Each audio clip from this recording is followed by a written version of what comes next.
All right, for this assignment and for this project, we're going to be experimenting with different watercolor techniques. And I put this website together to kind of give you a basics of what those are so that you can choose from them to do the assignment. So very quickly, if we go through here, we've got a few basic techniques for watercolor, and that is wet on dry and wet on wet. Wet on dry is a technique where you paint with one color, let it completely dry, and then paint on top of it with another color. And you can see the colors do blend a bit. The pink and the yellow here turned into some orange here, but there's no bleeding. We still have nice, crisp, clean edges between the different paint strokes.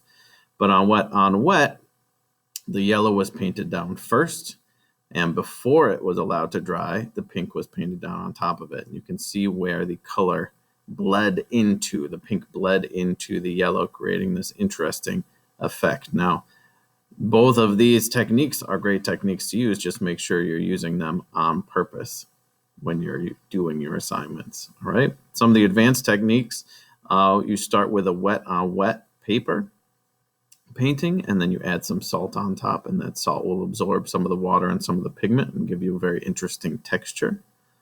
The plastic wrap technique also starts with a wet on wet painting, and then you just crumple up some plastic wrap, lay it on top, and allow that to dry, and you get a very interesting texture with that as well.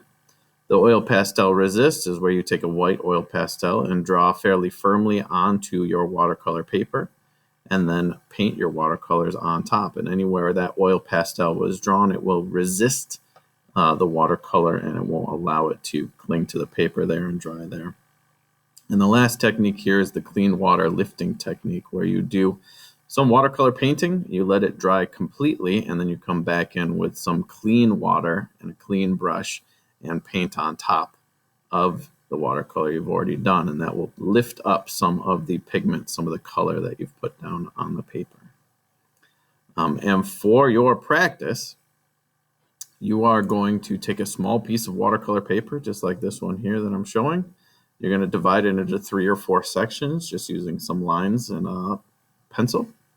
And in each one of those sections, you're going to try out one of the techniques that we talked about here on the website.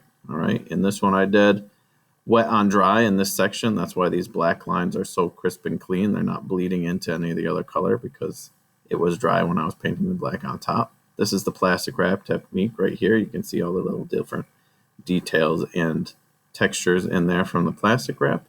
And down here in this purple and pink section, I did a salt technique, and you can, if you look closely, you can see some of the little areas where the salt absorbs some of the color and the pigment. All right, so that's that assignment. Have fun. I can't wait to see which things you experiment with, and we will be using these techniques in the final project as well. So figure out which ones you like the best. Good luck.